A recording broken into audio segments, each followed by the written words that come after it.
This channel does not promote any violent, harmful, or illegal activities. All content provided by this channel is meant for an educational purpose only. বারুইপুরে SIR বিক্ষোভ, tyre জ্বালিয়ে রাস্তা অবরোধ, বাম কর্মী সমর্থকদের SIR এর কাজের চাপের অভিযোগ।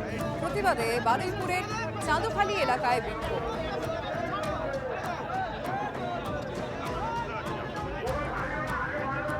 বামেদের বিক্ষোভের ছবি আপনাদেরকে দেখাচ্ছি। বারুইপুরে এসআইআর বিক্ষোভ, টায়ার জ্বালিয়ে রাস্তা অবরোধ, বাম কর্মী সমর্থকদের এসআইআর এর কাজের চাপের অভিযোগ করছেন তারা।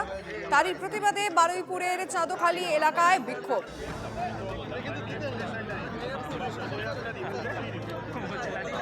এখানে কোনো রাজনীতি সভা না, এখানে কোনো রাজনীতি দল থেকে এটা করা হচ্ছে না। এটা সাধারণ মানুষের ক্ষোভ। এটা সাধারণ মানুষ এই উত্তেজিত হয়ে এই ব্যবস্থাটা করেছে। আমরা নির্বাচন কমিশনকে পরিষ্কার জানাতে চাই যে এই ব্যবস্থাপনা আপনারা তুলে নেন। যে এসআইআর আমরা মানছি না। একান্ত যদি এসআইআর করতে হয় করুন, বাংলার মানুষের তাতে কোনো আপত্তি নেই। কারণ বাংলার মানুষ প্রত্যেকজন ভারতীয়, তাদের পূর্বপুরুষ এই মাটিতেই জন্ম হয়েছে, এই মাটিতেই তারা মরবে। কিন্তু বারবার একটা আমরা নির্বাচন কমিশনকে সতর্ক করছি, যেভাবে সাধারণ মানুষকে হ্যারাস করছে, বারবার অনুরোধ করছি, সতর্কও করছি যে বাংলার মানুষকে এইভাবে না হ্যারাস করে। বিধানসভার অধ্যক্ষের বিরুদ্ধে বিরোধী দলনেতার আদালত অবমাননা মামলার শুনানি স্থগিত। 9 ফেব্রুয়ারি পর্যন্ত শুনানি স্থগিত। বিচারপতি অমৃতা সিনহার অ্যাডভোকেট জেনারেল শুনানির জন্য সময় চেয়েছেন, তাই 9 ফেব্রুয়ারি পর্যন্ত স্থগিত মামলা।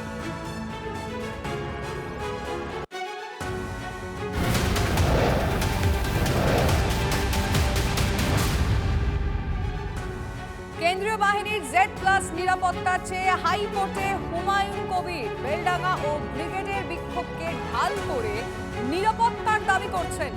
নিরাপত্তার বিষয়টি খতিয়ে দেখবে সংশ্লিষ্ট মন্ত্রক, মন্তব্য বিচারপতি শুভ্রা ঘোষের। আরও একবার জানিয়ে রাখবো, কেন্দ্রীয় বাহিনীর Z+ নিরাপত্তা চেয়ে হাইকোর্টে হুমায়ুন কবির। বিচারপতি কি পর্যবেক্ষণ, সেটাই জানার চেষ্টা করি শ্রাবন্তী শাহর কাছ থেকে। শ্রাবন্তী, সম্প্রতি একাধিক ঘটনা ঘটেছে মুর্শিদাবাদকে কেন্দ্র করে বা মুর্শিদাবাদে বেলেডাঙ্গা তার মধ্যে অন্যতম। এমনকি ব্রিগেডে যখন এসেছিলেন হুমায়ুন কবির, তার উপরেও তার নিরাপত্তা সেখানে বিঘ্নিত হয়েছিল, এমনটাই আজকে জানিয়েছেন তার আইনজীবীরা। আজকের বিচারপতি শুভ্রা ঘোষের এজলাসে তার বক্তব্য, রাজ্য তার নিরাপত্তা দিতে ব্যর্থ, সেখানে তার কেন্দ্রীয় বাহিনীর প্রয়োজনীয়তা রয়েছে। যেহেতু কেন্দ্রীয় বাহিনীর সিদ্ধান্ত MH এর নিজস্ব সিদ্ধান্ত থাকে এবং সেখানে একজন মানুষের স্টেট সেটা কতখানি রয়েছে সেটাও তাদেরই বিচার্যের বিষয়। বিচারপতি শুভ্রা ঘোষ ব্যাপারটি MH কে পাঠিয়েছেন এবং আগামী 2 সপ্তাহের মধ্যে এই সংক্রান্ত বিষয়ে সিদ্ধান্ত নিতে নির্দেশ দেওয়া হয়েছে। ধন্যবাদ।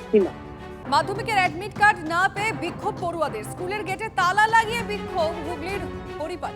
80 জন পরীক্ষার্থীদের মধ্যে এখনো অ্যাডমিট পায়নি 13 জন।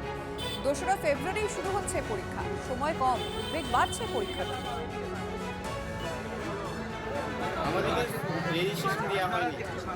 কেন দেওয়া হয়নি? স্যার, বোর্ড থেকে অনেকবার জানানো হয়েছিল যে রেজিস্ট্রেশন দেওয়ার কথা, আমাদের হেড স্যার সেটা গ্রাহ্য করেনি। তোমরা কি পরীক্ষা ফর্ম ফিল আপ করেছিলে পরীক্ষা দেওয়ার জন্য? হ্যাঁ, করেছিল। তখন স্যার কি বলেছিল? স্যার তো নিয়ে নিয়েছিল। তারপরে এতদিন পর 10 দিন আছে আর পরীক্ষা, এতদিন পর জানাচ্ছে যে গার্জেন মিটিংয়ের দিকে জানাচ্ছে যার মাধ্যমিক তোমরা দিতে পারবে না, পরের বছর দিয়ে। তোমরা এখন কি চাইছো? আমরা এখন এই বছরই মাধ্যমিক দিতে চাই। আমরা না দিতে পারলে কাউকে দিয়ে দেবো। তা তো না, ফেলও করিনি আমরা ডাইরেক্ট পাস করে উঠেছি। আমরা পাস করে কোনো মাধ্যমিক দেবো না, এটা আমাদের বক্তব্য। আমাদের রেজিস্ট্রেশন দাও, আমরা ভালো করে পরীক্ষা দিতে চাই, আর কোনো ঝামেলা করতে চাই না।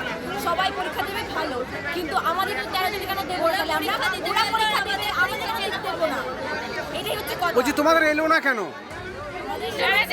জমা দেয়নি স্যার, 13 জনের নাম জমা দেয়নি আমাদের। কেন জমা দেয়নি বলেছে স্যার? না স্যার, এই সব কিছু বলেনি।